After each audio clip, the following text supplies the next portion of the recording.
wal hadirat yang dimuliakan Allah Subhanahu wa taala, kalau kita bicara Isra Mi'raj, Isra Mi'raj itu peristiwa yang luar biasa dan Allah akui keluar biasaan peristiwa itu, saudara. Sampai di awal ayat Allah gunakan kalimat subhana.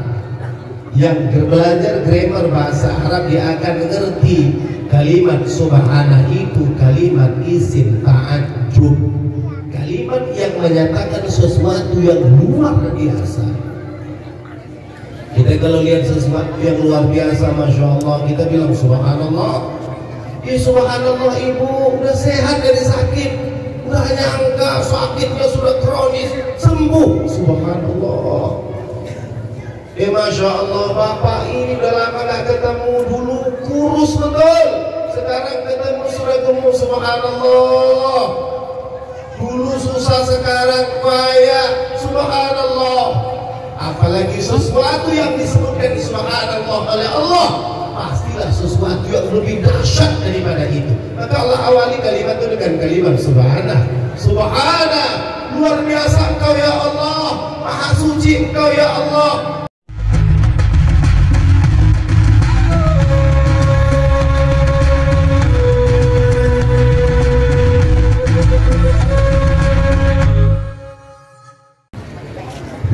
Assalamualaikum warahmatullahi wabarakatuh.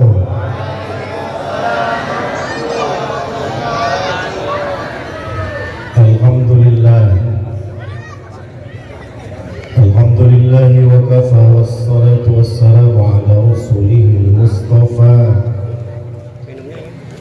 Ashhadu an la ilaha illallah لا شريك له وأشهد أن سيدنا ونبينا محمدا عبده ورسوله.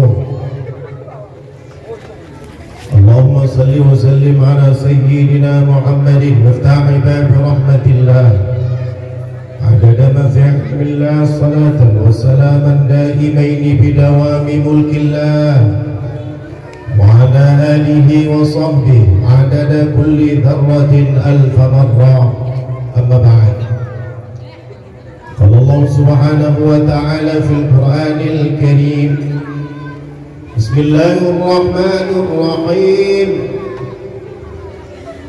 سبحان الذي أسرى بعبده ليلا من المسجد الحرام إلى المسجد الأقصى الذي باركنا حوله لنريه من آياتنا إنه هو السميع البصير. وقال الله تعالى في آياته الأخرى: إن في خلق السماوات والأرض واختلاف الليل والنهار لآيات لأولي الألباب الذين يذكرون الله قياما وقعودا وعلى جنوبهم ويتفكرون في خلق السماوات والأرض ربنا ما خلقت هذا باطلا سبحانك فقنا عذاب النار. وقال النبي صلى الله عليه وآله وصحبه وسلم: كل أمتي يدخلون الجنة إلا من أبى.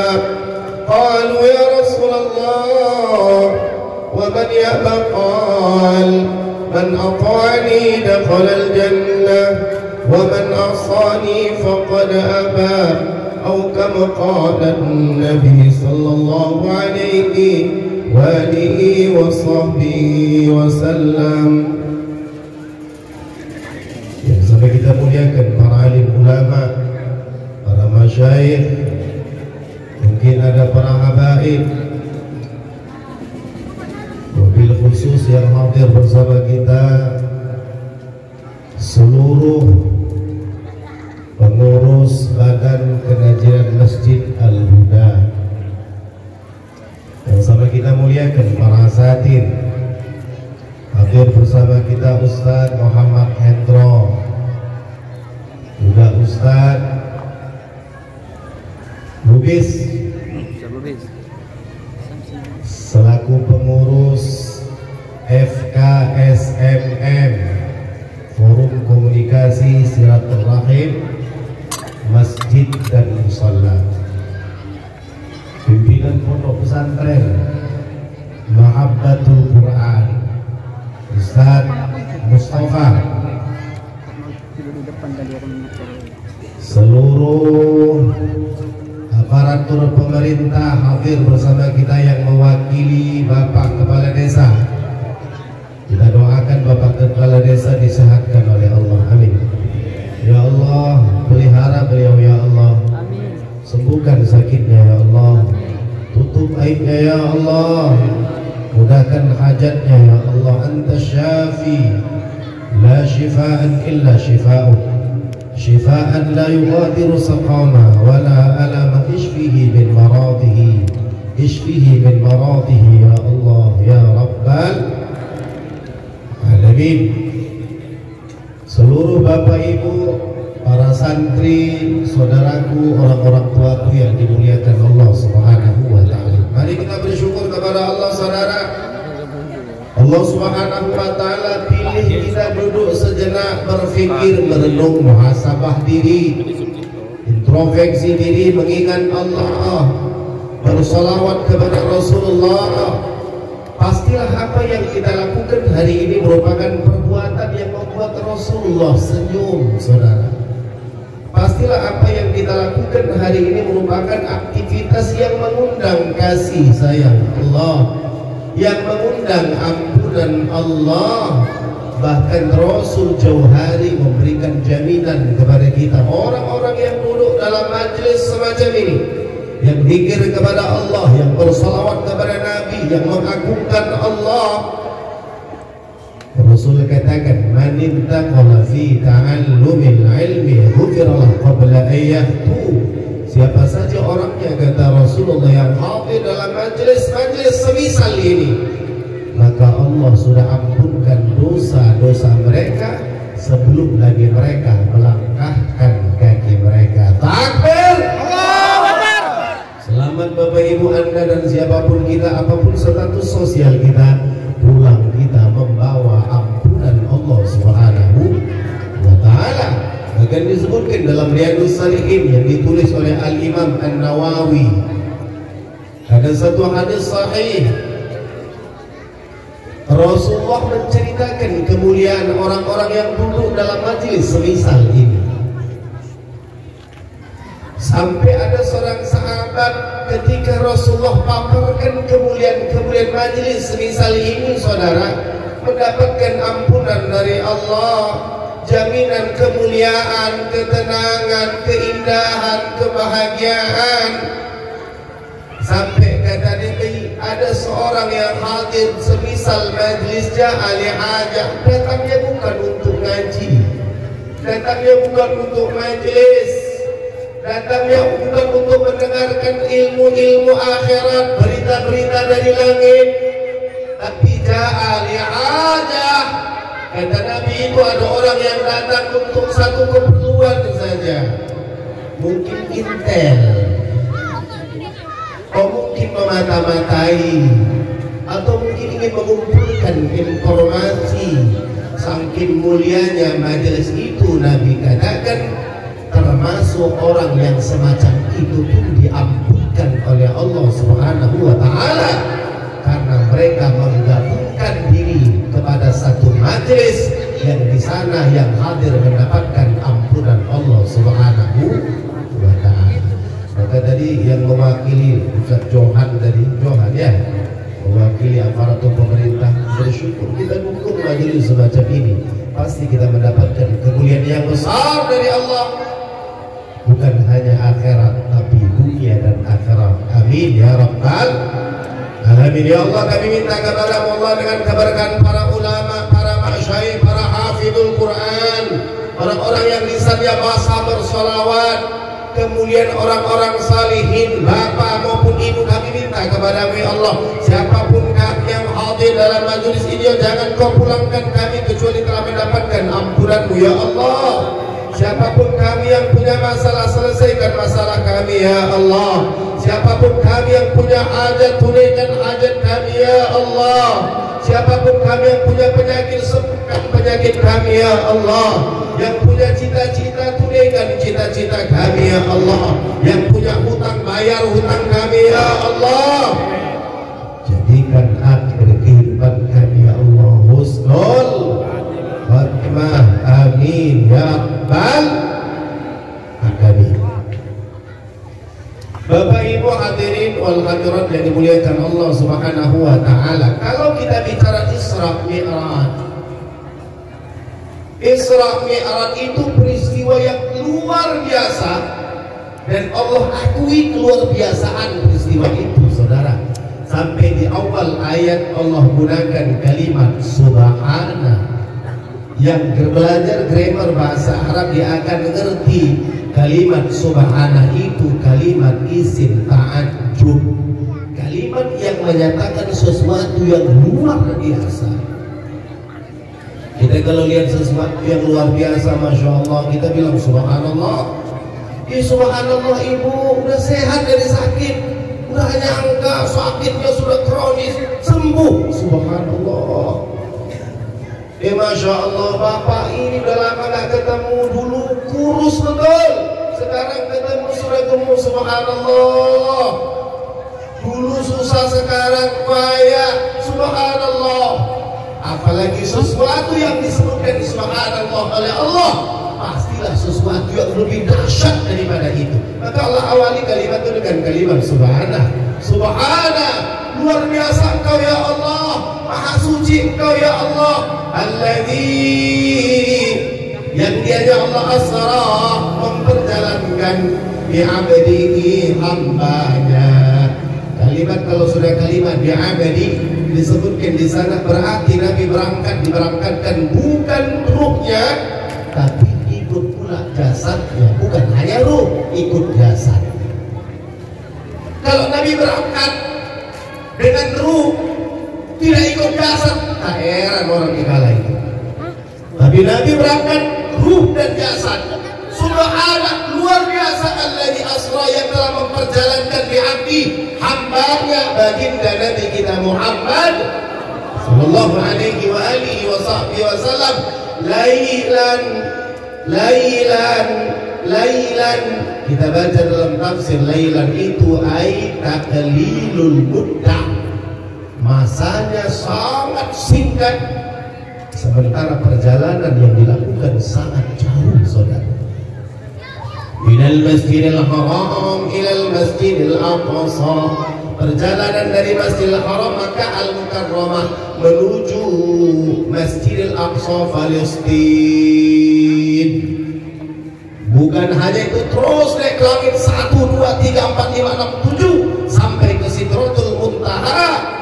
Mutar-mutar lagi ketemu Allah, balik lagi ketemu Nabi-Nabi, akan diberikan keringanan sholat 50 waktu jadi 5. Pulang belum sampai waktu subuh, Rasulullah sudah berada di Makkah Al-Mukarramah. Maka itu disebutkan lailan ay taqlilul muddah, masanya sangat singkat sekali, sementara perjalanan yang dilakukan sangat jauh sekali. Setelah selesai Rasulullah melaksanakan Isra Mi'raj, diberangkatkan oleh Allah Subhanahu wa taala. Nabi kumpulkan para sahabat, Nabi ceritakan peristiwa yang luar biasa ini di hadapan para sahabat. Setelah selesai Nabi membicarakan peristiwa itu, saudara, disebutkan dalam tadi tidak sedikit dari kalangan umat Islam yang baru masuk Islam ketika itu kembali murtad karena tidak sanggup menerima peristiwa yang di luar akal mereka. Takbir! Allahu Akbar! Pulang para sahabat, Rasulullah juga pulang. Sayyidina Abu Bakr radhiyallahu taala an sampai ke rumahnya, tidak lama datang Abu Jahal menghampiri Sayyidina Abu Bakr radhiyallahu taala an. apa yang disampaikan Abu Jahal, ya Abu Bakrin atusaddiqu kitba Muhammad. Hei Abu Bakar, apakah kau benarkan peristiwa kedustaan yang dilakukan oleh Muhammad? Atusaddiqu kitba Muhammad, apakah kau membenarkan berita yang dikabarkan oleh Muhammad? Kata Abu Jahal, ya Abu Bakar, kau kan ngerti bagaimana perjalanan itu jauh. Semua orang faham perjalanan Makkah Masjidil Haram menuju Palestina Al-Aqsa tidak kurang dari sebulan perjalanan. Itu Muhammad mengkabarkan berita bohong, kabar bohong. Atusaddiqu kitba Muhammad, apakah kau membenarkan kebohongan yang diberitakan oleh Muhammad itu? Apa jawab Sayyiduna Abu Bakr radhiyallahu ta'ala anhu? Ketika itu Sayyiduna Abu Bakr menjawab dengan imannya, dengan keyakinannya, ya Abu Jahlin, law qala Muhammadun al-a'la min dzalik wallahi la saddaqtuhu. Hei Abu Jahal, kalau sekiranya baginda Nabi Muhammad menceritakan yang lebih dahsyat dari itu, yang lebih luar biasa dari itu, yang lebih mengerikan dari itu, wallahi la saddaqtuhu, demi Allah ya Abu Jahal, pasti aku akan membenarkan semua berita itu. Takbir, Allahu Akbar. Begitulah keyakinan Sayyiduna Abu Bakr radhiyallahu ta'ala anhu. Tidak ragu, karena dia yakin dan paham. Allah pun katakan, wa ma yantiqu 'anil hawa in huwa illa wahyu yuha. Apa yang dikabarkan Rasulullah, yang diberitakan Rasulullah, yang disampaikan Rasulullah, semua itu adalah bimbingan wahyu Allah Subhanahu wa ta'ala. Alif Lam Mim, dzalikal kitabu la raiba fihi hudal lil muttaqin. Itu Al-Qur'an, kata Allah, la raiba fihi, tidak ada keraguan di dalamnya, dan Al-Qur'an itu petunjuk bagi orang-orang yang bertakwa. Maka hari ini kita salah satu bentuk ketawaan, kita yakin peristiwa Isra dan Mi'raj tidak ada keraguan di dalam, sampai kita rayakan dari tahun ke tahun. Wahai Allah, ini jadikan sebagai bukti yakin kami dengan berita yang kau kabarkan, berita yang datang dari lisan nubuwah, lisan Nabi sallallahu alaihi wasallam. Jadikan satu janji kami, jadi kesaksian kami bahwa kelak kami termasuk golongan orang-orang yang takwa, yang tidak ada keraguan terhadap apa yang dikabarkan Al-Quran. Amin ya Rabbal Alamin. Itu orang beriman tuh tak ragu sama janji Nabi.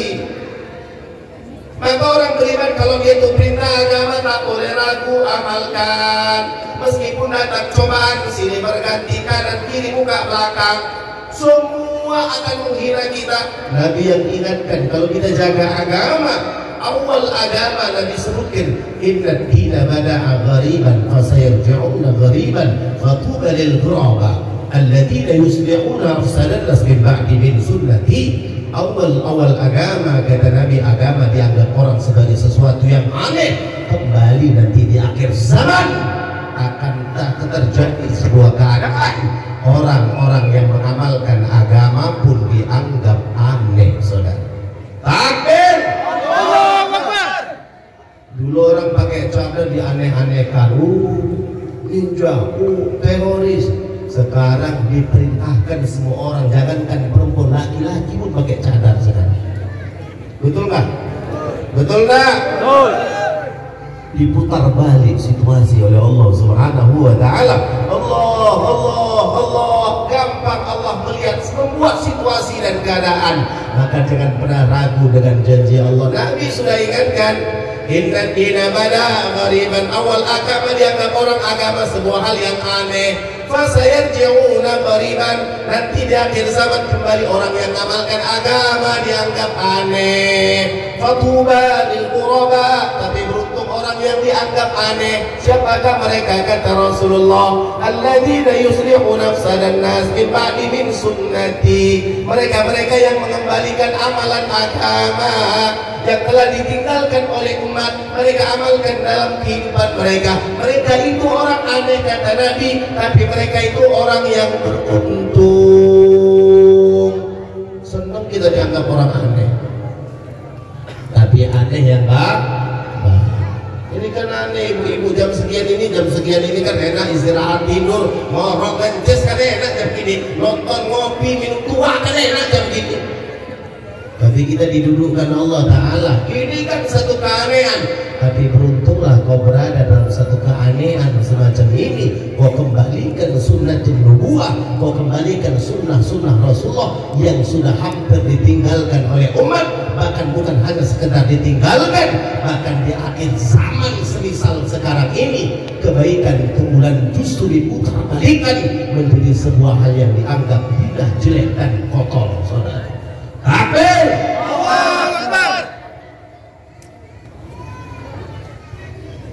Saudara, lihatlah sekarang kondisi hari ini. Kita dipakai serban, kata orang, Pak Ustaz kemana-mana aku tengok pakai perban. Pakai perban pula kita.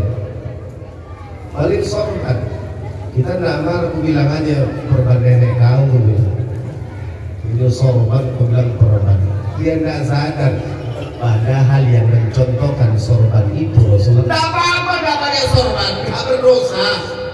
Sunnah dapat pahala.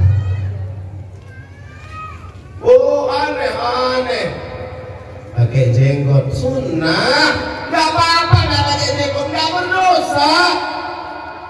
Tapi ketika kau menghina jenggot, kau tanpa sadar yang kau hina Rasulullah, karena yang mencontohkan jenggot itu Rasulullah Sallallahu Alaihi Wasallam. Tidak apa-apa kau tidak gunakan itu, tapi jangan kau berani mencoba-coba menghina sesuatu yang dicontohkan Rasulullah Sallallahu Alaihi Wasallam. Indah kehidupan, Masya Allah. Oh iya Pak Ustaz, kita di akhir zaman ini kan banyak fitnah, kita diintimidasi, dizalimi, difitnah, dikerdilkan, dianggap sesuatu yang lemah. Tidak usah kecil hati, agama sudah mengingatkan kepada kita. Wa yaj'aluhum du'afa. Kalian umat Nabi Muhammad memang Allah ciptakan lemah-lemah. Nggak usah kau kecil hati, udah dikabarkan oleh agama. Wa yaj'aluhum du'afa. Allah jadikan kalian umat Nabi Muhammad lemah-lemah hatta la tatakabbaru. Tujuan Allah jadikan kita lemah-lemah agar kita tidak sombong kepada Allah. Bukan nggak bisa kita bikin hebat, kuat, perkasa. Tidak ada yang berani gampang sama Allah. Adalah hukum. Apakah kau ragu dengan jaminan Allah itu? Wa ja'alahum du'afa. Umatnya Rasulullah, ini kan umatnya Rasulullah yang dirundukkan Rasulullah. Allah memang sengaja jadikan kalian lemah-lemah hatta la tatakabbaru, agar kalian tidak sombong kepada Allah. Ini kalau mau beda fortune semua mengana ya ragu hadir ngaji. Di mana? Ini di Danau Toba. Di mana? Ini Pantai Juno. Di mana? Pantai Kelang. Di mana sekarang? Pantai Cermin. Nggak pernah ngaji. Fortune, Alfa, dikasih mobilnya pinjam, rental. Nggak bisa kemana-mana. Akhirnya ikut ngaji. Waja'alahum du'afa. Allah jadikan umat Nabi lemah-lemah. Jangan kecil hati. Allah punya target, Allah punya misi. Hatta la tatakabbaru, agar kau tidak sombong kepada Allah. Karena umat terdahulu dikasih kuat-kuat, hebat-hebat, sombong. Firaun sombongnya gimana? Faya punya kekuasaan, sombong sampai ia katakan, ada Rabbukumul A'la, aku adalah Tuhanmu yang maha tinggi. Kita umat Nabi Muhammad memang disebutkan dibuat lemah-lemah. Masya Allah. Hatta la tatakabbaru, agar kau tidak sombong kepada Allah. Bahkan dibuat lagi ada yang matanya tak melihat. Yang ngaji tadi, aku terharu kali Allah. Gak melek mata bisa gak melihat, tapi bisa ngaji. Ini ada mata gede melihat, semua bisa dilihat. Yang haram pun sampai dilihat-lihat, gak bisa ngaji. Waja'alahum du'afa. Allah jadikan kalian umat Nabi lemah hatta la tatakabbaru, agar kalian tidak sombong kepada Allah. Janganlah kita diciptakan lemah lantas sombong kepada Allah. Lemah kita. Pernahkah kita dengar kisah, saudara? Diceritakan ada dua orang memancing. Digambarkan peristiwa yang luar biasa, Allah gambarkan kepada kita. Satu muslim, satu kafir, mancing dua orang. Yang si mukmin mancing, si kafir mancing.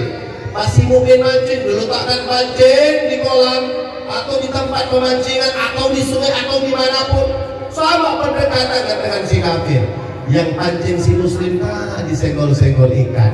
Giliran pancing si muslim disenggol, dimakan, angkat, masuk supit. Si muslim disenggol-senggol sama ikan. Disebutkan dalam kitab dua kisah sebagai satu gambaran kepada kita. Ternyata kelemahan itu merupakan sebuah kemuliaan sesungguhnya, sengaja kepada orang beriman dibatasi oleh Allah Ta'ala karena katakan baru agar kau tidak sombong kepada Allah. Si mukmin tadi makan ikan, pada si kafir bentar makan ikan, masuk supit, penuh supit satu, masuk supit dua. Si mukmin tak disenggol-senggol ikan, masuk waktu zuhur dia pun sholat zuhur, tinggalkan itu pancing. Si kafir lihat, makan kalau sholat tuh tak dapat ikan, sholatlah terjaga. Selesai sholat, selesai makan siang, dia balik lagi mancing. Si mukmin diletakkan lagi pancing, tadi makan ikan. Dia si kafir bentar penuh supit satu, masuk supit dua, penuh supit dua, masuk supit tiga. Dia masuk waktu asar, si mukmin berangkat lagi sholat, tinggalkan pancing situ. Selesai asar, balik lagi ke pemancingan. Si kafir selesai penuh supit satu, dua, tiga dan seterusnya. Setelah masuk asar, dia masukkan lagi pancing si mukmin, tadi senggol-senggol sama ikan. Dekat-dekat waktu maghrib, pancing si mukmin disenggol, dimakan sama ikan. Oh, si kafir berdiri. Dia memang satu tapi gede induknya. Diangkat itu pancing, ditarik ikan masuk ke tangkok, diambil masuk, mau dimasukkan ke supit, lepas itu ikan. Kata si kafir, memang sholat ya kerja kau, satu kita dapat sama kau, kata si kafir. Ketika itu para malaikat ngadu ke Allah. Ya Allah, teganya engkau ya Allah. Si mukmin yang hidupnya beriman kepadamu, taat kepadamu, ya sholat ya Allah, masa ikan tak kau berikan, sementara si kafir yang kufur, yang durhaka kepadamu, kau berikan ikan kepadanya. Kata Allah Ta'ala, hei para malaikat, coba kau lihat ke atas.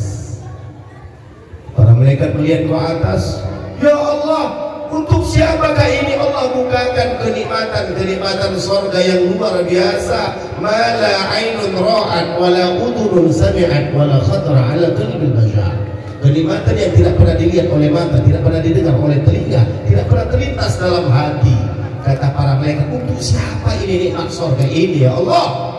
Kata Allah, itu sengaja kusiapkan kepada si mukmin yang mancing, yang tidak dikasih ikan. Cobalah hai para malaikatku, apalah kecewanya, apa sih ruginya orang beriman yang taat tadi kalau tak kasih ikan, tapi telah kusiapkan surga kepadanya. Coba kau lihat ke bawah, dibukakan Allah bagaimana lahapan azab neraka. Ketakutan para malaikat, wahai Allah, untuk siapa ini ya Allah? Siapa yang masuk ke dalam pasti binasa. Kata Allah, itu kusiapkan untuk si kafir yang mancing yang banyak kukasih ikan. Apa sih hebatnya ikan yang kuberikan banyak kepadanya? Oh, akhirnya dia masuk ke dalam neraka Allah Subhanahu wa Ta'ala. Maka memang kita dibatasi, wa ja'alahum du'afa'a hatta la tatakabbaru. Sengaja kami buatkan hei umat Nabi Muhammad lemah agar kalian tidak sombong. Jadi gak ada lagi bahasa aku udah sholat tapi utang masih banyak, aku udah sholat tapi masih punya sakit-sakit, aku udah sholat tapi kok punya masalah. Memang sengaja masalah itu untuk membesarkan, memuliakan kita, karena orang beriman masalah yang dikasih kepadanya itu justru menambah makom dan ketinggiannya di hadapan Allah ketika mereka bersabar terhadap ujian yang diberikan Allah Subhanahu wa Ta'ala. Lemah ekonomi, lemah politik, lemah kekuasaan, lemah gitu sampai musram pun dijaga ketat, lemahnya gitu. Kenapa? Supaya Allah kasih ada pahala menjaga. Kok dikasih aman tak dapat pahala menjaga? Nggak jaga orang aman kok. Dikasih ada pahala menjaga, ada pahala risau, ada pahala was-was. Was-was kalau guru kami nanti dicelakakan orang, itu mendapat pahala. Wa ja'alahum du'afa. Allah jadikan umatnya Rasulullah kalian lemah-lemah. Allah punya tujuan hatta la tatakabbaru, agar kalian tidak sombong kepada Allah. Insyaallah kita siap tidak jadi orang sombong. Amin. Amin. Amin. Amin. Amin. Ya Rabbal. Sama istri gak sombong, gak boleh sombong sama istri.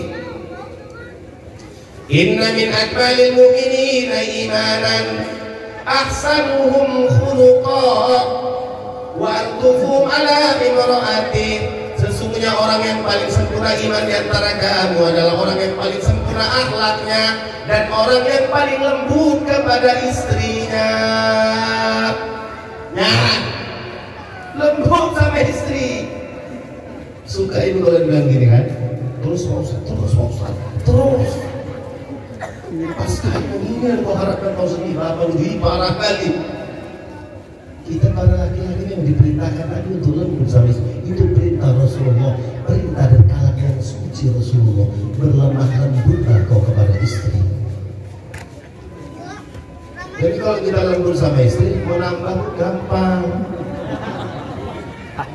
Ini gimana mau nambah satu ya bukan kar terus. Baik, Rasul itu lembut kali sama istri.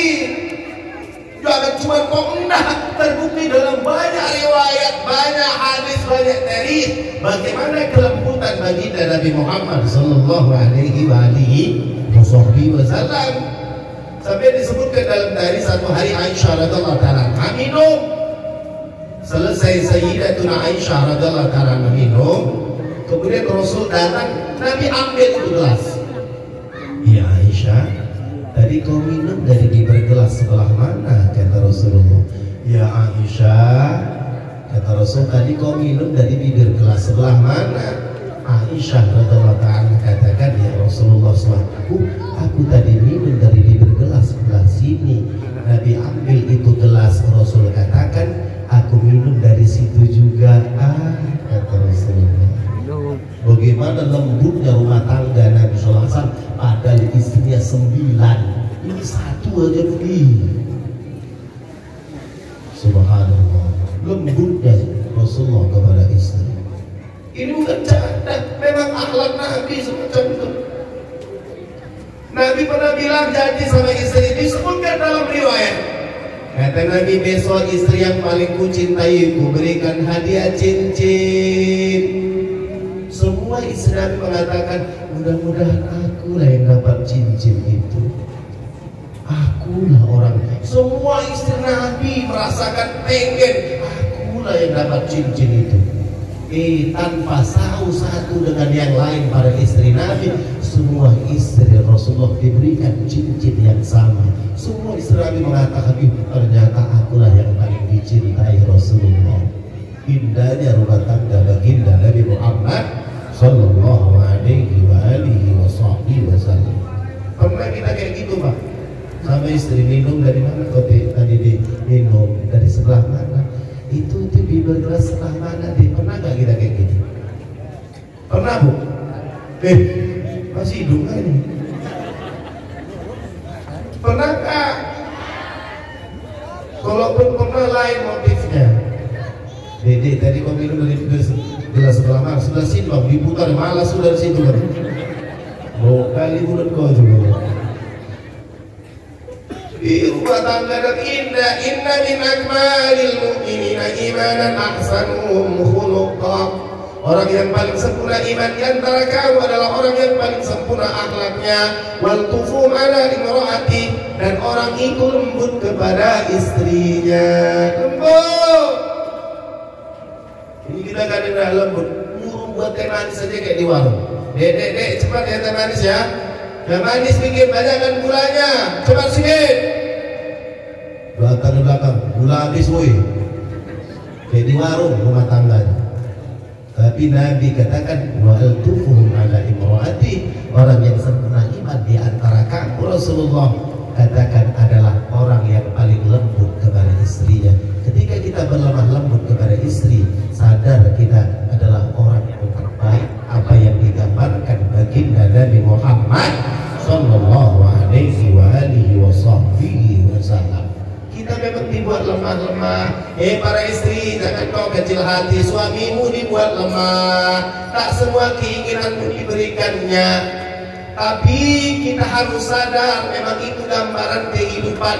Boleh jadi kalau semua keinginan ibu ditunaikannya, dia jadi sombong sama ibu. Boleh jadi. Kau apa mau kau sekarang semua ditunaikan? Apa mau kau? Jadi sombong. Kadang dibuat dia lama, nggak bisa ngasih ini, nggak bisa ngasih itu, dia pun jadi tahu diri sehingga tidak sombong. Banyak hikmah yang Allah buat dalam kehidupan ini, saudara. Kemudian disebutkan waja'alahum sigharan hatta maulat at-ta'am wa syarab wa thiyab alaihim aqal. Kita umat Nabi dikatakan agama memang diciptakan kecil-kecil kita ini.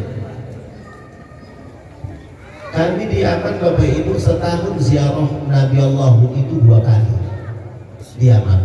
Kuburnya Nabi Allahun alaihissalam itu di negeri Yaman. Untuk Darul Mustafa itu yang rutin setahun 2 kali. Tapi kita mau nambah silakan, kita charter taksi sendiri ke pemakaman sekitar 1 jam perjalanan dari tempat kami belajar di Yaman, Darul Mustafa. Tapi rutin kegiatan sekolah itu untuk ziarah kubur Nabi Allahun alaihissalam setahun 2 kali. Kuburnya itu lebih kurang dari sudut bangunan itu sampai ke pagar, panjang. Yang Bapak Ibu yang pernah ke Makkah, ke Jeddah, lewat ke Jeddah, dia seorang pulang dari umroh, pulang melalui Jeddah. Di sana ada kubur Hawa, istri Nabi Adam alaihissalam. Dulu kubur itu tidak ditutup. Kemarin 2020 Januari ada berangkat umroh, itu kuburnya sudah ditutup, bangunan besar. Kalau tidak masuk kita ke dalam tidak kelihatan itu kubur. Tapi tahun 2019 belum ditutup, semua orang bisa melihat kubur Adam, kubur Hawa, istri Nabi Adam alaihissalam. Tiap bus saja tidak turun, orang baca Fatihah dari bus saja. Memang nampak kelihatan panjang kubur tuh, lebih kurang 20 bahkan lebih 20 meter. Istri Nabi Adam alaihissalam, Hawa, atau orang Indonesia Siti Hawa. Kubaca dalam film tak ada Sitinya, yang ada Hawanya. Orang Indonesia suka nama-nama Hawa, Siti Hawa, Aisyah, Siti Aisyah. Tak ada Sitinya padahal. Aisyah tambahnya Siti. Jadi maka kenapa disebut Jeddah? Jeddah bahasa artinya nenek. Kalau nenek seluruh manusia itulah Hawa. Dibuatlah nama daerah itu Jeddah asalnya. Banyak. Tapi kita umat Nabi Muhammad disebutkan waja'alahum sigharan hatta ma'unat at-ta'am wasyarab wa thiyab alaihim qaqal. Allah jadikan umat Nabi Muhammad kecil-kecil agar keperluan minum, makan, pakaian dan segala sesuatu dari hajat kalian lebih sedikit, dan itu memudahkan kalian. Jadi kita diberikan kemuliaan kecil-kecil. Sehari 2 meter, garang, susah. 1,8 susah, 1,7. Kok perempuan banyak 1,5, 1,6. Kalau 1,7 tinggi kali nampak perempuan tuh. Kecil-kecil. Waja'alahum sigharan hatta ma'unat at-ta'am hatta yakuna ma'unat asy-syarab wa ta'am wa thiyab alaihim aqal. Allah jadikan umat Muhammad kecil-kecil tujuannya agar keperluan makan, minum, pakaian dan segala sesuatu buat kalian, itu memudahkan kalian. Bayangkan Bapak Ibu, bagaimana susahnya kalau kita panjangnya itu tinggi sampai 20 meter. Coba bayangkan bagaimana susahnya gitu. Kita nempa baju ukuran sekarang ini 3 meter cukup. Kalau tinggi kita 20 meter, mungkin kita butuh bakal 35 meter satu baju. Sedangkan yang 3 meter kita masih bayar kredit. Gimana kalau 35 meter, 33 tahun baru lunas mungkin. Ya Allah, betapa susahnya hidup ini. Waja'alahum sigharan hatta ma'urat at-ta'am wa syarab wal aqal alaihim aqal. Allah jadikan kalian kecil-kecil umat Nabi Muhammad itu kemuliaan kepada kalian, kemudahan kepada kalian, sehingga kebutuhan kalian lebih sedikit dan itu memudahkan buat kalian. Kata agama, bayangkan kalau kita panjangnya 20 meter saudara, maka kita kalau bangun masjid paling tidak 25 meter. Betul nggak? Betul nggak? Itu masjid paling 4 atau 5 meter mungkin. Bagaimana kalau 25 meter kita bangun masjid? Ini aja setengah mati, berapa tahun baru selesai? Sumbang sana, sumbang sini, sumbang sana, sumbang sini, kumpulkan bertahun-tahun mungkin, tapi nggak tahu kalau langsung siap setahun, nggak tahu. Susah. Kalau kita panjangnya 20 meter Bapak Ibu, bisa kita bayangkan rumah kita nggak bisa kayak gini. Paling tidak rumah kita harus tingginya 25 meter. Nggak bisa 6 kali 15. WC-nya aja 1 rantai. 2 rumah paling nggak 10 rantai. Kenapa? Kamarnya 2 rantai. Kalau serantai nggak bisa goyang-goyang sama istri. 2 rantai paling tidak kamarnya 2 rantai, WC-nya 1 rantai, ruang tamunya 5 rantai, kalau sempat ruang tamu 1 rantai, wirid cuma masuk 2 orang. Betapa susahnya hidup. Bisa kita bayang, pernah nggak kita bayangkan saudara? Susahnya kalau tinggi kita 20 meter, susah. Kalau tinggi kita 20 meter Bapak Ibu, ini hal yang sederhana, karena tak pernah kita bicarakan.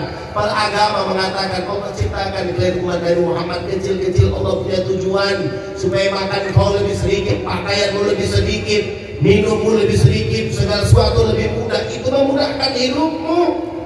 Bayangkan kalau kita tingginya 20 meter, nggak bisa mobil seperti sekarang tuh. 20 meter bus harus 25 meter, paling tidak 22 meter bus. Bayangkan kalau tingginya bus 22 meter, nggak bisa lebarnya 2,5 meter, nggak bisa. 2 lebar 2,5 meter kali 22 tumpang tuh bus. Paling tidak lebar bus itu 1 bus 20 meter. Kalau 20 meter lebar bus, jalan nggak bisa kayak gini Pak. Jalan minimal 50 meter. Kita kadang pelebaran jalan 1 meter pun perang dulu. Betapa susahnya hidup ini. Waja'alahum sigharan, sengaja Allah jadikan umat Nabi Muhammad kecil-kecil. Hatta ba'urat syarab wa ta'am wa tiyak alaihim amal. Sengaja Allah buat kita kecil-kecil agar keperluan minum, makan, pakaian dan segala sesuatunya lebih sedikit, dan itu memudahkan kalian. Ya Allah, betapa luar biasa, subhanallah, luar biasa kayak Allah. Memang kau ciptakan wa khalaqnakum fi ahsani taqwim. Memang kau ciptakan kami yang sebaik-baik bentuk, sesempurna bentuk. Tidak ada yang salah, sempurna. Oh itu tadi adik kita yang baca Quran, berarti dia kurang itu. Menurut pandangan kita kurang. Allah sudah menciptakan itu sempurna. Aku ingin ngajak Bapak Ibu, tadi cerita-cerita sama Ustaz Hendro. Itu di mana tinggal itu adik tadi itu yang baca Quran? Di kampung ini ya? Ya kita bantulah itu. Ya tetean kita biar terkumpul mudah-mudahan satu malam terkumpul 100 juta. Amin. Amin. Amin. Amin. Kita bantu siap, kita bantu Bapak Ibu. Ya. Disebutkan dalam satu riwayat, disebutkan dalam Karomatul Aulia, ada seseorang yang jahat, suka maksiat, doyan maksiat. Dia amanah kepada istri. Istriku, kalau anakku yang nanti anakku yang di kandunganmu itu lahir, ketika kalau aku sudah meninggal dunia, aku mohon kau didik dia untuk belajar agama. Meninggal kena cerita di sang suami yang buandal tadi, goyangnya maksiat. Teringat sang istri, anak lahir sampai usia belajar dimasukkan ke lembaga pendidikan agama, pondok pesantren, belajar agama, belajar Al-Quran. Disebutkan dalam kitab Karomatul Aulia, ketika sang anak belajar baca Al-Quran, Allah perintahkan kepada malaikat yang sedang menyiksa ayatnya di kubur, hentikan siksa kepadanya. Kata para malaikat, kenapa ya Allah, ini kan vonis buat dirinya. Kata Allah, aku malu anaknya sedang muji-muji aku di dunia. Aku malu, kata Allah, menyiksa ayahnya karena anaknya sedang muji-muji aku di dunia. Takbir! Allahu Akbar. Siap kita bantu Bapak Ibu? Siap. Ayahnya katanya kerja bangunan ya? Betul? Kerja apa? Hah? Bukan menjelekkan, kita bantu. Masya Allah, mudah-mudahan nanti Allah jadikan anak kita pandai baca Quran, amin. Amin. Jadi penghafal Al-Quran, amin. Amin. Jadi hafizul Quran, amin. Amin. Jadi paham tafsir Al-Quran, amin. Amin. Jadi orang yang mengamalkan Al-Quran, amin. Amin. Kalau tak anak kita, cucu kita, amin. Amin ya Rabbal Alamin. Alamin. Aku dah persiapkan duit, walaupun tak banyak. Bukan ria, biar aja orang bilang ria. Berapa ria ngasih 50.000? Kita emang pahit orang itu di kota itu dikasih 50.000. Nah, ayo kita bantu. Siapa yang mau bantu? 100, 200 cepat kita bantu beliau. Anak yang mau nangis dia baca Quran. Ada yang bantu cepat. Ada yang siap? Nggak usah dia, bukan muria. Siapa yang siap 1 juta ngasih dia? 1 orang. Ada siap 1 juta. Mudah-mudahan anaknya orang salih saja. Amin. Ayo. Gak ada 1.500.000 ada yang siap mengasih 500. Gak boleh sekarang, boleh besok ngasihnya. Boleh, ada yang siap. Coba, tolong. Ada. Ayo kumpulkan. Ini khusus untuk Qori'ah tadi ya. Iya. Untuk Qori'ah, coba. Dibantu. Ayo terus Pak. Buka dompetnya. Boleh ngambil baliknya juga boleh. Ngambil balik. Tapi jangan baliknya lebih besar pula. Juga ibu-ibu yang tambah duit boleh, kerabu, gelang, cincin masukkan di situ boleh. Hah? Ayo bismillah. Ya Allah, matanya tak melihat ya Allah, tapi lisannya baca Quran. Kami banyak melihat, bisa melihat terang. Tapi bukan Quran yang kami baca. Semua sibuk dengan handphonenya, sibuk dengan chattingannya, sibuk dengan Facebooknya, WA-nya. Dia tak pernah lihat WA. Pernah dia lihat WA? Tak pernah. Bersih matanya. Kata Nabi, ada 3 mata yang tidak disentuh api neraka. Yang pertama, mata orang yang berjaga malam di jalan Allah. Yang kedua, mata yang meneteskan air mata karena takut kepada Allah. Yang ketiga, mata yang menundukkan yang menundukkan pandangan dari yang diharamkan Allah. Mata belum tak pernah lihat haram sekalipun. Mata kita penuh dengan yang haram. Ya Allah, dengan kami memberi beliau, ya Allah, ampunkan dosa mata kami, ya Allah. Ampunkan dosa mata kami, ya Allah. Ampunkan dosa mata kami, zahir batin, ya Allah. Amin ya Rabbal Alamin. Jadi dikasih Allah ada saudara kita yang lemah. Artinya Allah ingin membagi kemuliaan supaya kita membagi harta kita kepadanya. Bukan tidak bisa Allah buat dia kaya raya. Cuman kita tidak punya bagian saham melakukan kebaikan kepadanya. Dibuat ada yang miskin, ada yang kaya. Yang miskin disuruh sabar, balasannya surga. Yang kaya disuruh berbagi, balasannya surga. Semua kalau tahu posisi dan porsinya, dia lakukan sesuai posisi dan porsinya, maka semua berbondong-bondong masuk ke dalam surga Allah Subhanahu wa ta'ala. Amin ya Rabbal. Didatangi Pak, didatangi satu-satu, agak sedikit diancam. Kasih mati kau nanti, minta malamnya mati kau, apa lagi amalmu. Ingat-ingatkan sedikit, agak dinasihati. Jangan pura-pura nggak tahu ya, bilang. Ada yang pura-pura nggak nengok nih, lewat dia apa nih? Pas kui lewat ditangkapnya.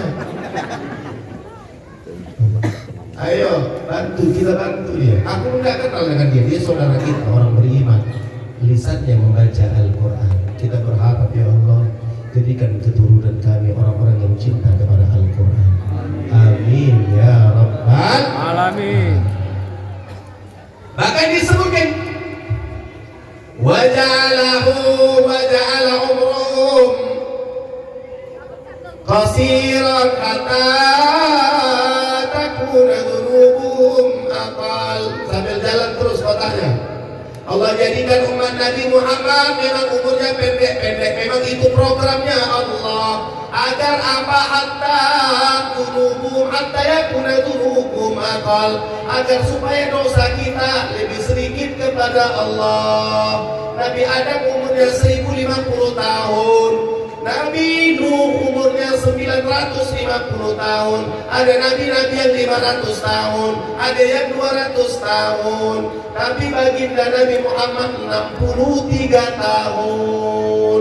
Umur kita antara 60-70 kata Nabi. Sengaja hatta yakuna dhunubuhum aqal. Allah sengaja buat umur kalian pendek-pendek, bukan tak bisa Allah jadikan umur kita panjang-panjang sebagaimana nabi-nabi umat-umat terdahulu. Tapi itu sengaja dibuat Allah agar dosa kita lebih sedikit kepada Allah.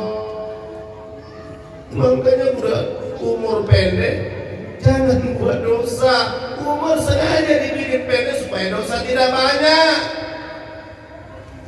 Kita mau berpikir-pikir ini, coba bayangkan kerja satu hari satu malam 8 jam. Kata dinas ketenaga kerjaan 8 jam. Satu hari satu malam 24 jam. Berarti sama dengan sepertiga hidup kita gunakan untuk kerja cari duit. Berarti kalau umur kita 60 tahun sama artinya 20 tahun kita cari duit. Tidur kata orang kesehatan itu idealnya 8 jam. Aku kadang tak sampai, kadang 2 jam, 3 jam kuadang lebih ke 8 jam. Oh, ini nggak tahu lah berapa jam tidur. Habis ini kami pulang nanti, ibu sampai rumah ngorok, aku masih di perjalanan. Mudah-mudahan selamat sampai tujuan. Amin ya Rabbal Alamin. Allah jadikan umur kalian pendek-pendek, kata agama, agar dosa kalian sedikit. Bukan tidak bisa Allah ciptakan umur kita panjang-panjang. Itu memang sengaja diciptakan Allah pendek-pendek agar dosa kita sedikit. Tadi tidur kita 8 jam sama dengan seperti kehidup. Kalau umur kita 60 tahun sama kita artinya tidur 20 tahun. Cari duit 20 tahun. Ngorok ngeces 20 tahun. Jangan-jangan udah ngorok itu. Udah ngeces. Berarti kalau dia ngaji ngeces juga berarti lebih 20 tahun dia ngorok. Jangan kita di sini berapi-api, di situ dia berair-air ngeces. Takbir, takbir. 20 tahun ngeces, 20 tahun cari duit, potong usia balik 15 tahun. Sisa berapa umur kita? 60 tahun, 5 tahun. Berpikirlah Bapak Ibu di sisa-sisa umur kita. Anda senang ngaji banyak yang muda-muda, laskarnya bermuda-muda, senang ada. Senang gak banyak yang muda-muda, senang ya. Gila kita ngaji banget. Insya Allah kampung ini kampung berkah. Anda lihat ini, Anda dengar kabar banyak ulama datang ke kampung ini. Kalau dikatakan ini di ujung, kalau ujung itu tak ada yang ujung. Semakin kemana pun ujung terus ya. Kata orang tempat ujung. Kalau kita ke sana ujung lagi itu, berarti ini kata ujung. Tak ada habisnya ujung itu. Sama semua itu. Alam ini sama, tak ada ujung. Kita yang bilang ujung, sama semua. Berkah kampungnya. Mungkin karena semangat Bapak Ibu hadir dalam majelis. Ada yang muda-muda semangat, Masya Allah. Ada pernah ngisi ceramah Bapak Ibu yang hadir 70 tahun ke atas sama 7 tahun ke bawah. Mau mati itu ceramah. Yang 7 tahun ke bawah ribut seribut-ributnya, yang 70 tahun ke atas diam sediam-diam. Kalau ini senang, disambut takbir, takbir. Oh yang 70 tahun takbir. Ya Allah, takbir. Wow, kita ada wow. Ya Allah, jantung ada ceramah itu. Indah. Jaga agama dalam hidup, jaga agama, jaga agama. Man aslaha akhiratahu aslahallahu dunyamu. Jangan khawatir dengan duniamu, yang bagus akhirat, Allah baguskan duniamu. Jaga sholat, yang punya ketinggalan sholat qadha, kecuali ketinggalan karena haid dan nifas. Sepakat madzhabul arba'ah, seluruh ulama mazhab, seluruh ulama ahlus sunnah wal jamaah sepakat bahwa sholat yang ditinggalkan wajib diqadha, kecuali yang ketinggalan karena haid dan nifas. Puasa Ramadan yang ketinggalan qadha ganti, meskipun ketinggalan karena haid dan nifas. Gak ada agama dalam kehidupan ini, karena memang hidup itu agama, hidup itu beramal, hidup itu kumpul-kumpul kebaikan. Wa ma khalaqul jinna wal insa illa liya'budun. Tidak kuciptakan jin dan manusia kecuali untuk ibadah, menyembah. Ini bagian daripada ibadah. Cari nafkah kalau niat untuk akhirat, dan bagian dari ibadah. Memberikan pakaian istri yang menutup aurat, belinya pun jadi bagian ibadah. Tutup aurat, ibu-ibu tutup aurat. Kalau mampu bercadar, alhamdulillah. Kalau belum mampu, tapi pakailah jilbab yang standar syariat. Apa itu? Menutup seluruh bagian kepalanya, tutup sampai dagunya. Di bagian atas jilbab itu dipakaikan juga ponakan jilbabnya. Pakai ponakan jilbab kecil di dalam, baru pasang jilbab. Paham ya ibu? Hah? Ponakan atau anakan? Enggak juga Pak Ustaz, bukan ponakan, anakan. Sama aja anak sama ponakan, sama-sama kecil itu semua. Ada bedanya itu. Tutup. Kalau sholat itu pakai mukena sampai ke dagu. Lihat dalam semua kitab fikih, wanita itu yang boleh nampak cuma wajah ketika sholat dan tapak tangan. Wajah itu batas wajah, tempat tumbuh rambut bagian atas ditarik ke bawah sampai pertemuan dua tulang rahang. Di antara bentuk yang horizontal itu antara dua anak telinga. Maka ibu yang sholat pakai mukena itu sampai ke dagu. Ini perlu disampaikan kemana-mana. Jangan salah sholat kita. Sampaikan kepada istri kita. Kalau istri kita dua, sampaikan kedua-duanya. Ya bu, ini kan orang sholat dilengketkan di sini. Pak Ustaz, aku gak pernah dengar baru ini. Mungkin tak pernah kita dengar, atau tak ada yang nyampaikan, atau mungkin pas disampaikan kita ngantuk. Sampai ke dagu. Banyak kali Pak Ustaz, kalau ditaruh di dagu lepas dia. Taruh altego sedikit. Agak bergerak ya. Makanya didesain jilbab tuh memang lengket di dagu. Karena sebelum masa corona selalu berangkat ke Kuala Lumpur, tausiah di sana. Anda pernah bawa jamaah ada 6 orang. Anda bilang sama mereka, Pak, coba perhatikan ibu-ibu di sini, para wanita di sini. Iya Pak Ustaz, semangat kalau disuruh perhatikan. Ada apa Pak Ustaz? Tengok jilbab mereka. Mereka banyak yang bercadar, kalaupun mereka tidak bercadar, tapi jilbab mereka lengket di dagu. Mereka memang sudah mendesain jilbab itu lengketnya di dagu.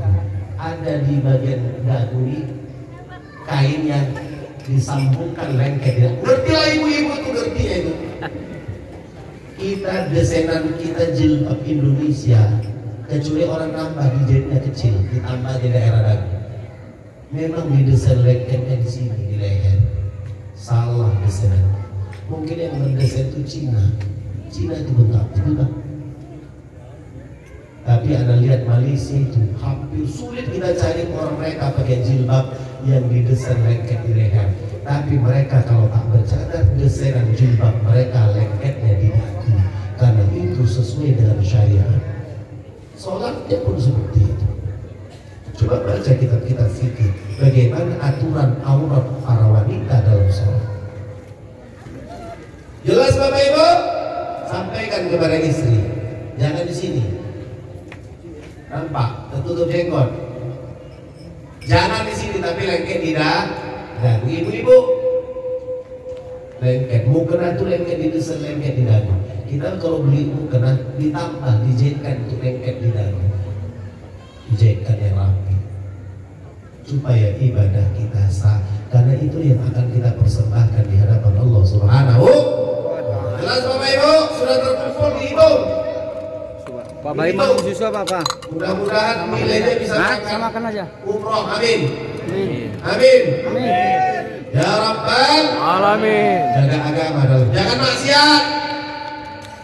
Jangan maksiat.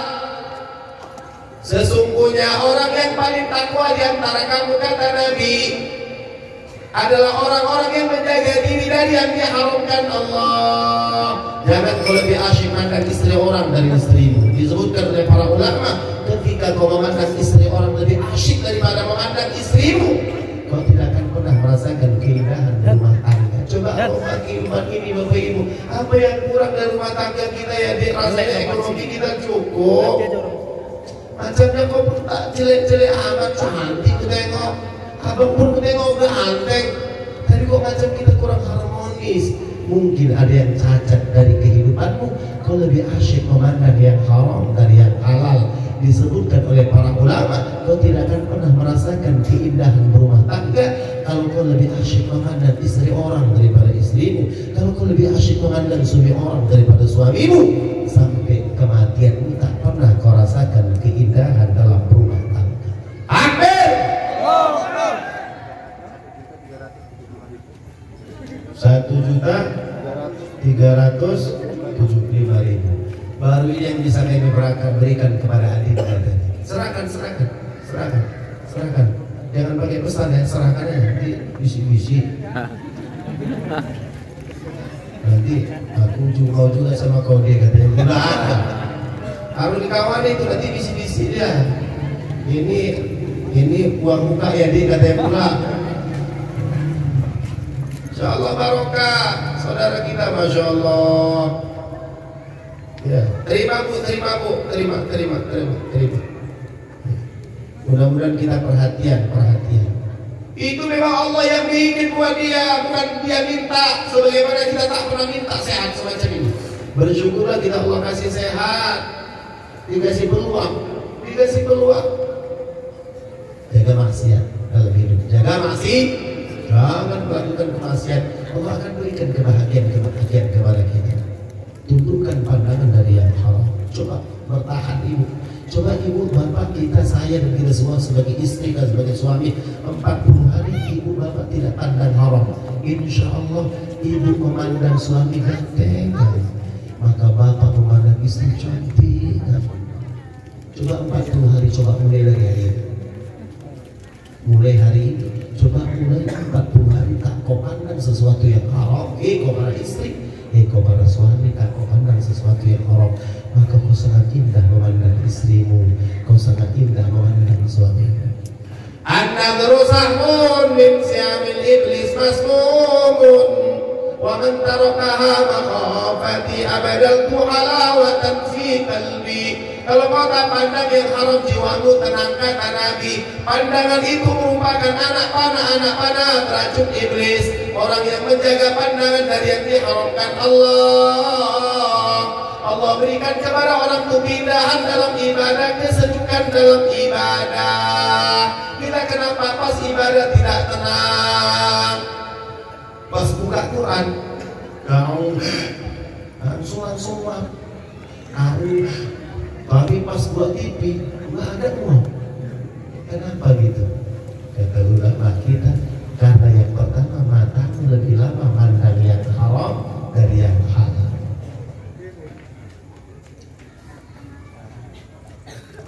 Saudara, disebutkan dalam tadi ada para sahabat yang sholat 1 rakaat mengkhatamkan Al-Quran, masuk rakaat kedua khatam 2 kali Al-Quran.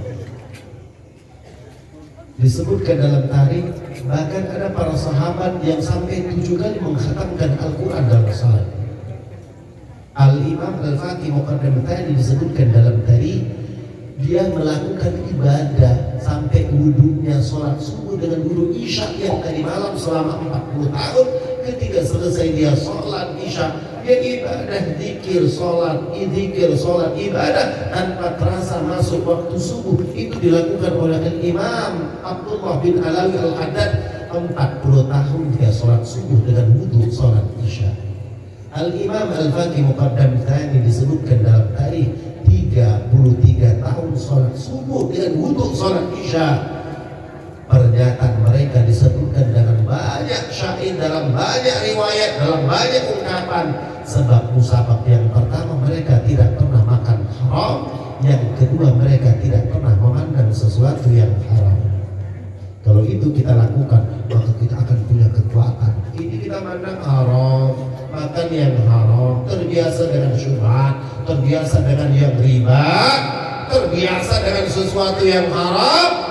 Bagaimana Allah jadikan ada kekuatan al-inhadu lit-ta'ah wal ibadah? Kata al-Imam Zaid bin Sabit, orang yang pasti makannya tidak pernah haram, Allah buat kekuatan dalam diri semangat yang tinggi untuk melakukan ibadah. Pastikan makan kita tidak haram. Ini buah yang oleh kita bawa dari sejarah Isra dan Mi'raj. Bagaimana kita indah melakukan sholat, pastikan makan kita tidak tercampur dengan sesuatu yang diharamkan Allah. Kalau ini kita jaga dan kita pelihara, kita berikan kepada anak dan istri kita sesuatu yang halal, maka akan punya giroh semangat yang sama. Insya Allah dunia kita tenang, bahagia sampai kepada akhirat, matinya pun husnul khatimah. Amin ya rabbal alamin. Saya kira demikian dapat saya sampaikan Bapak Ibu. Semoga berikan kekuatan kepada kita semua bisa menjaga agama dalam hidup ini. Mulai dari diri kita, rumah tangga kita, anak-anak kita, jaga agama. Karena kalau kita tidak menjaga agama, kita kembali kok kepada Allah. Kalau kita jaga agama juga kita kembali kepada jadi orang baik mati, jadi orang jahat mati. Baguslah kita jadi orang baik. Insyaallah dunia kita bahagia, insyaallah di akhirat pun kita mendapatkan kebahagiaan. Amin ya rabbal alamin. Saya kira di weekend yang dapat saya sampaikan Bapak Ibu, kita doa. Mari kita doa dengan tawajuh, anggap ini doa yang terakhir buat kita. Boleh jadi kita tak bisa doa, mungkin tidak bisa doa karena mati, mungkin tak bisa doa karena tak Allah berikan hidayah untuk doa. Karena doa itu karena hidayah Allah, petunjuk Allah, pemberian Allah. Kata Nabi kita Allah tabaraka wa ta'ala, hayyun karim yasri ala abdi dzal khair ayyuruddahu masifron. Siapa orang yang doa, kata Nabi, dia angkat tangannya, setelah selesai doa dia sapu tangan itu ke wajah. Kata Nabi, kalam yang suci dari lisan Rasulullah, Allah malu kalau doa mereka tidak diijabah. Kata Rasulullah dalam satu riwayat, sahabat mengatakan, ketika kami melihat Nabi berdoa, ra'aitu abyadha ibtayhi, Nabi melihat ketika Nabi berdoa, Nabi tampak kaki Nabi begitu putih, berarti Nabi doa angkat tangan. Bukan gini, amin. Amin. Amin. Iyalah pokoknya amin lah ya Allah. Wah, ada semangat. Amin. Doa ada yang begini, ada yang begini, ada yang begini. Nabi kalau dosa berhajat dengan suatu, Nabi angkat gigi. Kita terserah, hajat kita kan beda-beda. Maka nanti ada yang begini, ada yang begini, ada yang begini. Mungkin utangnya udah menjatuh tempo, tinggi-tinggi. Ya, kita doa. Janji Nabi apa tadi Bapak Ibu? Siapa yang doa, ia angkat tangannya. Setelah selesai doa, ia sapu tangan itu ke wajah. Kata Rasulullah, Allah sangat malu kalau doa itu tidak diijabah. Insya Allah. Bismillahirrahmanirrahim. Alhamdulillahirabbil alamin. Wassalatu wassalamu ala sayyidina Muhammadin wa ala alihi wa sahbihi ajma'in. Allahumma ighfir lana dhunubana wa liwalidayna warhamhuma kama rabbayana shaghira. ولأجدادنا ومشايخنا وأساتذتنا وإخواننا وأخواتنا وأزواجنا وأولادنا وطلابنا وجماعتنا ولجميع المؤمنين والمؤمنات برحمتك يا أرحم الراحمين. اللهم انصرنا يا الله، وانصر إخواننا في فلسطين وفي العراق وفي اليمن وفي سوريا وفي أي مكان والبلدان، وخصوصا لبلادنا خاصة يا أرحم الراحمين. اللهم ارفع عنا البلاء والوباء والأمراض ما ظهر منها وما بطن، ما لا يخشف غيرك يا أرحم الراحمين. اللهم افتح علينا فتوح العارفين، اللهم افتح علينا فتوح العارفين، اللهم افتح علينا فتوح العارفين اللهم اجعل مفاتيح للخير ومغالق للشر يا رب العالمين ya Allah ya Rahman Rahimin. Kami adalah hamba-hamba-Mu ya Allah. Kami sadar banyak salah, banyak khilaf, banyak dosa ya Allah. Siapapun kami, apapun status sosial kami ya Allah, ampunkan semua dosa kami ya Allah. Dosa besar, dosa kecil, dosa terang maupun yang tersembunyi ya Allah. Dosa terang maupun yang tersembunyi ya Allah. Dosa terang maupun yang tersembunyi ya Allah. Sengaja maupun yang tidak sengaja ya Allah. Ampunkan semua ya Allah. Bersihkan semua ya Allah. Jangan Kau keluarkan kami dari majelis ini kecuali semua dosa kami telah Kau ampunkan ya Arhamar Rahimin. Ya Allah ya Arhamar Rahimin. Ampunkan dosa ibu kami ya Allah, ayah kami ya Allah, ibu kami, ayah kami ya Allah. Pelihara mereka, jaga mereka, lindungi mereka ya Allah. Gunakan sisa-sisa umur mereka untuk taat kepada-Ku ya Allah. Ya Allah, kalau mereka sakit sembuhkan ya Allah. Kalau mereka punya masalah selesaikan masalah mereka ya Allah. Kalau mereka punya hutang bayar hutang mereka ya Allah. Kalau mereka akan Kau panggil dari para alamin, jadikan akhir kehidupan mereka husnul khatimah. Mudahkan hati dan lisan mereka mengucapkan la ilaha illallah Muhammadur Rasulullah sallallahu alaihi wasallam.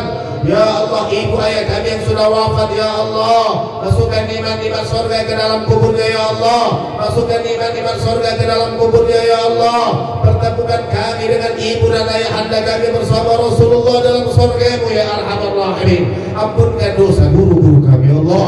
Pelihara guru-guru kami ya Allah. Ulama-ulama kami ya Allah. Habaib-habaib kami ya Allah. Tokoh-tokoh kami ya Allah. Ampunkan abang, kakak, adik kami, keluarga kami ya Allah. Ampunkan dosa pemimpin-pemimpin kami ya Allah. Sadarkan mereka, jadikan mereka orang cinta Islam dan Muslimin. Jadikan mereka cinta kepada Islam dan Muslimin. Jadikan mereka cinta kepada Islam dan Muslimin. Ya Rabbal Alamin. Ya Allah, satukan hati kami ya Allah. Jauhkan perpecahan di antara kami ya Allah. Jauhkan perpecahan di antara kami ya Allah. Kecilkan dunia dalam hati kami, besarkan akhirat. Kecilkan dunia dalam hati kami, besarkan akhirat. Kecilkan dunia dalam hati kami, besarkan akhirat. Ya Allah, pelihara, sehatkan orang-orang yang sakit ya Allah. Siapapun dari kami yang punya hajat, tunaikan hajat kami ya Allah. Yang punya masalah, selesaikan masalah kami ya Allah. Yang punya hutang, bayar hutang kami ya Allah. Yang punya penyakit, sembuhkan penyakit kami ya Allah. Ya Allah ya Arhamar Rahimin. Mudahkan kami ya Allah. Di akhir-akhir detik-detik kewafatan kami mengucapkan la ilaha illallah Muhammadur Rasulullah. Ayo semuanya la ilaha illallah. La ilaha illallah. La ilaha illallah Muhammadur Rasulullah sallallahu alaihi wasallam. Ya Allah, jadikan kalimat itu yang keluar di akhir kehidupan kami ya Allah. Di detik-detik kewafatan kami ya Allah. Di masa hidup kami ya Allah, berikan kami kekuatan membela kalimat itu ya Allah. Menolong kalimat itu ya Allah. Mendakwakan kalimat itu ya Allah. Menyebarkan kalimat itu ya Allah. Mengajarkan kalimat itu ya Allah. Ya Allah, gunakan waktu kami, ilmu kami, harta kami, kekuasaan kami, pangkat jabatan, kedudukan kami ya Allah, untuk mensyiarkan kalimat itu ya Allah. Ya Allah, kecilkan yang kecil dari hati kami ya Allah. Kecilkan sesuatu yang Kau anggap kecil dari hati kami ya Allah. Besarkan sesuatu yang Kau anggap besar ya Allah dalam hati kami ya Allah. Ya Allah, kami tidak pandai berdoa ya Allah. Segala yang baik itu yang kami inginkan, segala yang buruk ya Allah jauhkan dari kehidupan kami ya Allah. Rabbana atina fid dunya hasanah wa fil akhirati hasanah wa qina adzabannar. Sallallahu ala sayyidina Muhammadin wa ala alihi wa sahbihi ajma'in. Walhamdulillahi rabbil alamin. Bapak Ibu, kalau kesiantar silakan singgah ke pondok pesantren Mahabbatur Rasul sallallahu alaihi wasallam. Jalannya ke arah Sinamanik. Dia seorang Medan, kalau hari libur tuh sampai ke simpang pesantren nggak bisa jalan, macet ke tempat wisata. Silakan orang ibu bapak yang main ke sana singgah ke pondok pesantren kita. Insya Allah. Sekian dan terima kasih. Wassalamualaikum warahmatullahi wabarakatuh.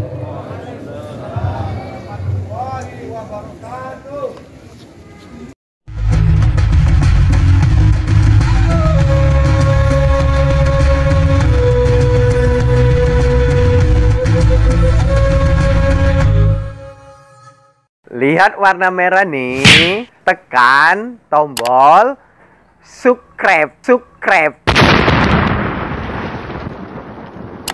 subscribe, bagikan, share, suka, like, ting tong, loncengnya jangan lupa. Insyaallah, semoga video-video yang ada di Mencium Syariah berguna bagi sahabat dakwah. Assalamualaikum warahmatullahi wabarakatuh.